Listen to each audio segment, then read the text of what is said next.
Hello and welcome to the final episode. Yes, final episode of Sonic & Knuckles. Host DaBlueShadow, and I'm gonna be tackling it alone right again. Straight from the get-go, from Sky Sanctuary all the way to the ending. So you're gonna get to see that's a good ending, I guess.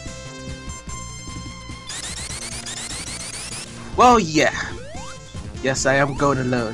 Thank you very much. Go to your bed. But yeah, Sky Sanctuary Zone. It's nice, it's beautiful, and this is the reason why it was in Sonic Generations. It's because that's, I guess, a fan favorite. I don't know why it's a fan favorite. Them lasers just zipping at you, and it's so cheaply executed. Well, it's pretty much the gimmick of the game. Like something comes right at you in 2D, and hey, that's a good platforming game, I guess. But I guess it's so cheaply that if you don't know the level design, as I don't, because haven't played this for a while, they just keep on coming at you, the lasers, and I do lose rings a lot. So don't be expecting Supersonic here. Okay, don't be expecting Supersonic at all. But yeah, we're off to the first part boss. This stage is pretty weird. There's no accident. It's just one stage from start to finish. And Metal Sonic is in... No, sorry, not Metal Sonic, Mecha Sonic. So this is the only time we actually use Mecha Sonic to defeat him. And I did a good job. I was pretty surprised. I thought, that's the thing. In these momentum physics, I have a horrible time trying to even hit him and trying to avoid that support. In Sonic 1, it's nice. I don't know why. Probably it's because of the space. The spacing of the platforms and the spacing of the board.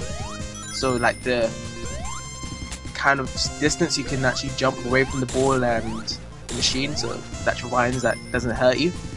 So I have a hard time with that boss, that mini boss. So I would love to have some advice from anyone, because using the AA is just gonna get me into some trouble. Unless, this is what I was thinking probably next time, is that I use the AA attack when he's about to actually hit onto the platform, so I jump really late and then hit AA. Wait for him to try to do it again. So I just stay on one side. That's what I was thinking. But I did not do it that time. But maybe if we do another Let's Play for Knuckles, I guess. No, Knuckles is different in terms of, you know, because Sonic's jump is much more higher than Knuckles. Knuckles' jump is so lower. And it's quite funny because if you try to use level select in Death Egg Zone for Knuckles, there is no way you can complete the first Act 1's boss. No way.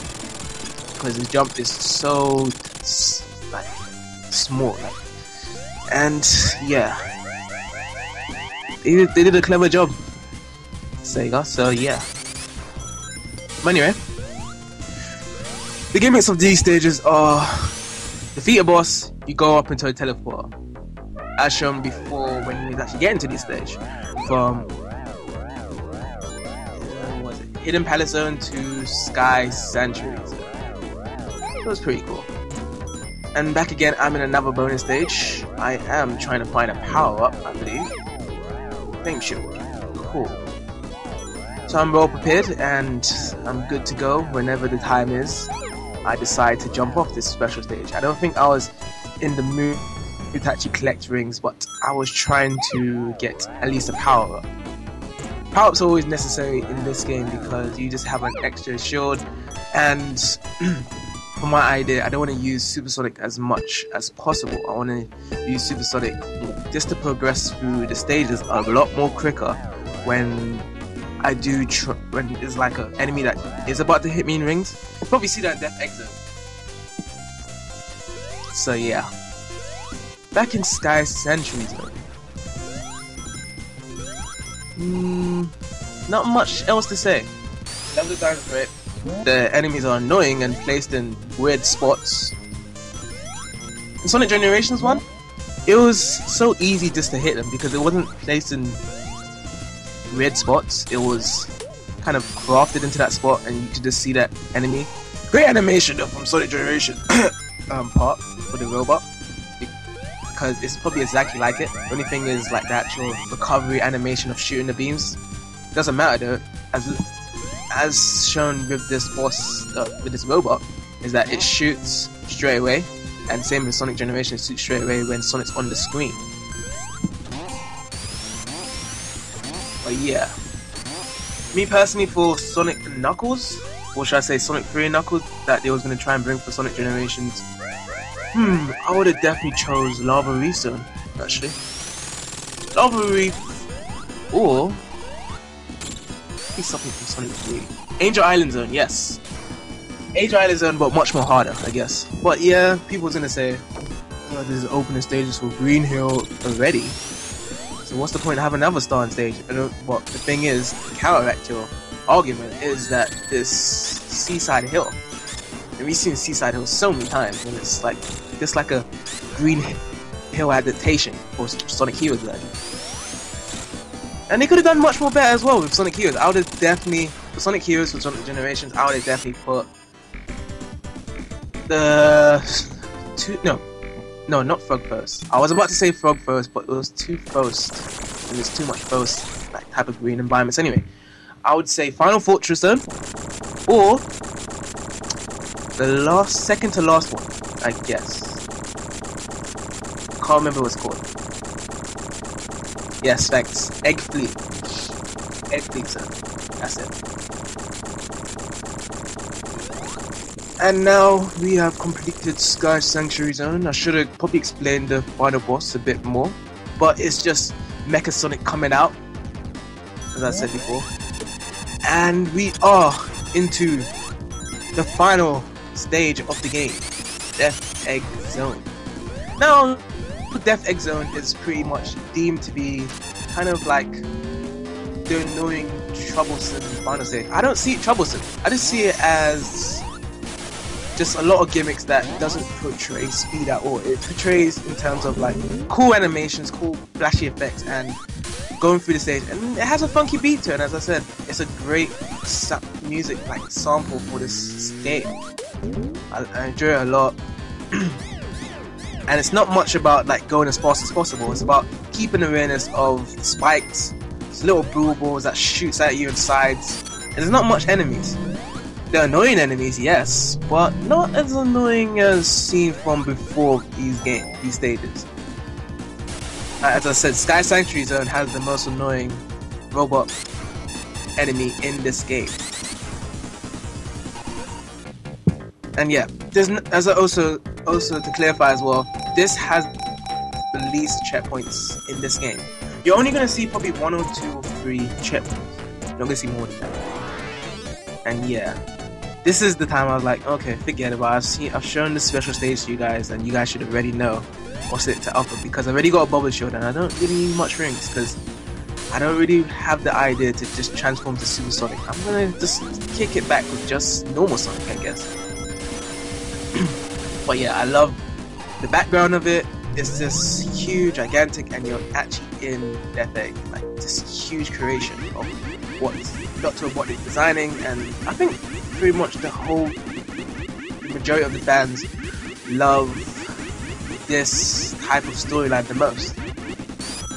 Well, the Death Egg trilogy, because this is like the climax, and this really demonstrates how epic it is, badass it is. My opinion is it's different, like my favorite, but yeah, it's definitely up there.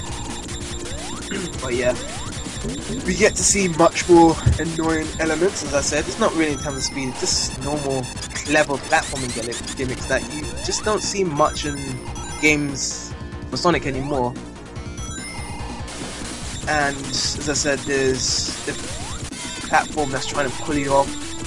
And this is the annoying part, that I had to use Super Sonic in, because there was no way I was gonna actually time this right in terms of trying to jump from all those little pebbles. And you just gotta realize that you are probably gonna get hit by it, because as soon as you jump from one pebble, if you jump too high enough, you're gonna get hit by the second pebble. So I was pretty shaky at that moment because I didn't want to mess up.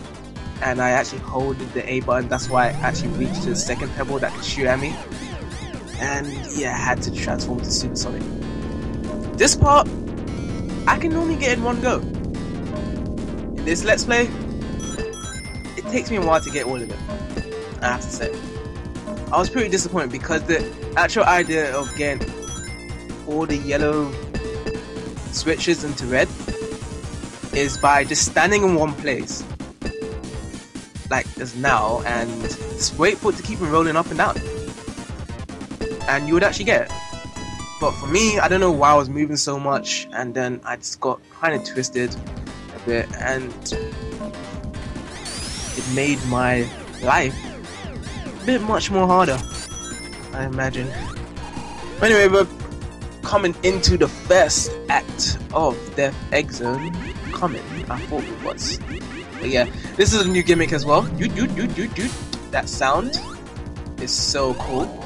I don't find it annoying. I find it quite cool that they actually did that. And it's pretty much automated here, but you can use the normal way of just jumping down and collecting the power-ups there. I did collect the ring collector's power-up because I think that was much more benefited. I think it's in this part I did collect it. Flame Shield is not going to be good. Okay, I did not collect it. But there is a ring collector power up there. Yeah. Flame Shield is pretty much... it's alright in this stage actually. I think so. But yeah, I do a much better job without it because of my AA system, like type of system for Sonic. Yeah. But then I said, hey, let's just cheat. Let's use Super Sonic because I've got my reward to actually collect the 7 Chaos Emeralds anyway. Why don't I just use it? And here comes the second annoying part of this boss. The first boss is pretty much straightforward. Once the balls are dropped down onto the floor, just keep on using my button to A. And just be patient. This part, however, is as long as you can get onto one platform, just keep on jumping his head afterwards. If not, you always have to make sure he's not really angry, because when he gets angry, the platforms goes really fast and you're always going to get hit by the laser. But anyway, boss Act 1 is done and we are into Act 2 of Death Egg Zone. Death Egg Zone Act 2 has this gimmick, as I call the reverse upside down gimmick. It's shown in Sonic 4 Episode 2, by the way, of the Death Egg Zone act as well. It's pretty funny enough. Yeah, you can go from up, down, left and right. It shifts you up from the gravity. The gravity changes, yeah, shifts you and stuff. And it's pretty cool. And I really prefer Act 1 compared to Act 2's. I find this one pretty just kind of... It was cool at first, but then kind of like, not anymore. I definitely find Act 1 much more interesting. I think it's because of the music. This one is a remastered version of Act 1, I guess, but I prefer Act 1 music a lot more. But yeah, you go into these little halls, and you just drop from up to down, and the gravity shifts as well. You get much more of these elements, this type of electric field that you run on. So you gotta be prepared to actually understand the timing of when it actually comes and goes to actually progress through the stage. But yeah, most of this is just like showcasing the gravity effect ability. The enemy placements, I guess, is not all that great in this stage. I just think that they was focusing too much on the gravity effect and it kind of messed the enemy design of popping up and stuff. So that's why I didn't have much of a problem, I guess. But yeah, some enemies will start you in this part. Like suppose that enemy with the actual wrecking ball, he'll pop out of nowhere, and also that enemy as well. The spikes, they'll pop out of nowhere and they'll quite start you, and then when you jump you probably hit into these lasers. And yeah, pretty cool. But anyway, back into another checkpoint. This checkpoint is saving quite a lot, and I am going to back out of it again. That's the thing, these checkpoints, they always have this one most common, most popular, and sometimes you times I do sing to it, I guess, jingle to it. But at the same time, it's one of those annoying chimes that you just don't want to have in your head at this moment, especially when you're doing work. But yeah, onto most of it. It's still the same elements and stuff, and we are coming to the end. And one thing I wanted to point out of Act 2's boss is that it reminds me of this company called Psychonosis, something like that. They're not called Psychonosis anymore. They are called Liverpool, Team Liverpool, something like that. And they're an English company, and they made one of my favorite platforming games in the Genesis era, Pugsy. And they made that game, and then they had to change it. And also, quite frankly, what they make now is they are like a PS3 game company. They make PS3 games. So they make Wipeout, they made Motorstorm, and they have the design of the Psychonosis. They don't have that design anymore, but that's what I was thinking of this Act 2 boss. I was quite surprised how come they changed their name, because I think it was pretty cool. But yeah, Sony bringing it into them, and they're pretty happy with Sony.